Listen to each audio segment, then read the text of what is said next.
Muscat کا مترا بازار لوبان کے خوشبودار دھوئیں سے اٹا رہتا ہے۔ یہ بھینی بھینی خوشبو عمان کی مٹی اور ثقافت میں پھیلی ہوئی ہے۔ مسالہ جات، گوند اور کھجوروں کے ڈھیروں سے سجی ہوئی چھوٹی چھوٹی دکانیں، باہر رکھے سونے اور چاندی کے ملمع شدہ عود دانوں سے اٹھنے والی دل فریب خوشبو کسی طلسماتی دنیا میں لے جاتی ہے۔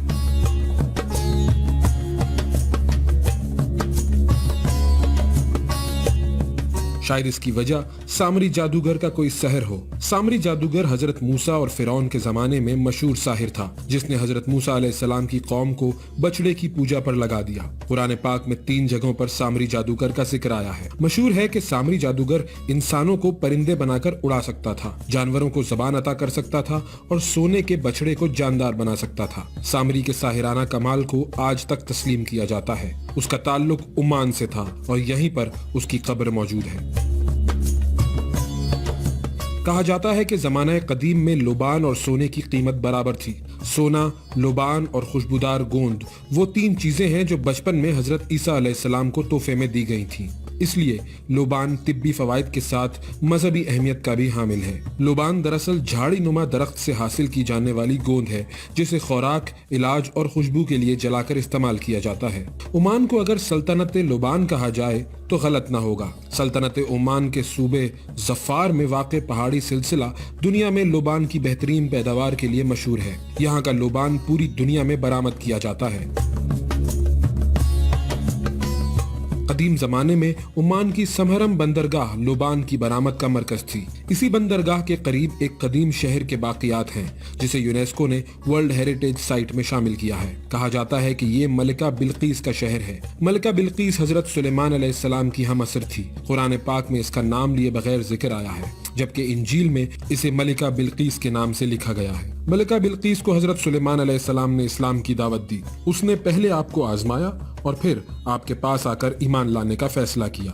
ملکہ بلقیس جب حضرت سلیمان کے دربار میں آنے لگی تو اس سے پہلے حضرت سلیمان علیہ السلام نے ملکہ کا تخت منگوانے کی خواہش کی اور آپ کا وزیر آصف بن برخیاہ آنکھ جھپکنے سے پہلے تخت کو دربار میں لے آیا۔ کہا جاتا ہے کہ ملکہ بلقیس کا تخت اسی سمہرم شہر میں تھا۔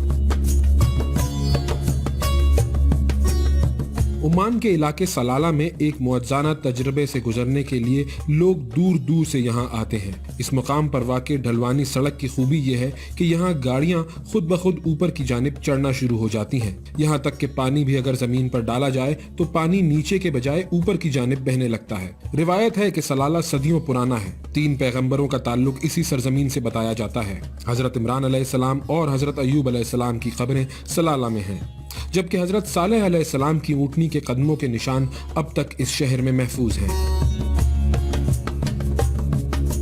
ویسے تو عمان خشک پہاڑ اور صحرا پر مشتمل ہے، لیکن سلالہ ایک ایسی وادی ہے جہاں سرسبز پہاڑ ہیں۔ سال میں 2 ماہ یہاں بادل چھائے رہتے ہیں اور ملک بھر سے عوام سیاحت کے لیے یہاں کا رخ کرتی ہے۔ عرب دنیا میں عمان سب سے قدیم سلطنت ہے، جس کا دارالحکومت مسقط ہے۔ عمان کا کل رقبہ 3,09,501 مربع کلومیٹر ہے۔ اس کی سرحدیں شمال مغرب میں متحدہ عرب امارات سے ملتی ہیں، مغرب میں سعودی عرب سے، جبکہ جنوب مغرب میں اس کی سرحدیں یمن سے ملتی ہیں۔ اس کا ساحل جنوبی اور مشرقی بحر عرب اور شمال مشرقی علاقے میں خلیج عمان تک پھیلا ہوا ہے۔ عمان کی کل آبادی 5,88,000 سے زائد ہے۔ 85% آبادی مسلمان، 6% عیسائی اور 5% ہندو ہے۔ عمان پر آل سعید خاندان کی حکمرانی ہے، جس کی ابتدا 1744 میں ہوئی تھی۔ سلطان قابوس عمان پر لمبے عرصے سے حکمرانی کرنے والے سلطان تھے، جن کی 10 جنوری 2020 کو 79 سال کی عمر میں وفات ہوئی ہے۔ سلطان قابوس کی شادی نہ ہونے کی بنا پر کوئی اولاد نہیں تھی۔ وصیت کے مطابق ان کی وفات کے بعد ان کے چچا زاد بھائی حیثم بن طارق السید عمان کے نئے سلطان بنے۔ سلطان قابوس کا دور عمان کا سنہری دور تھا۔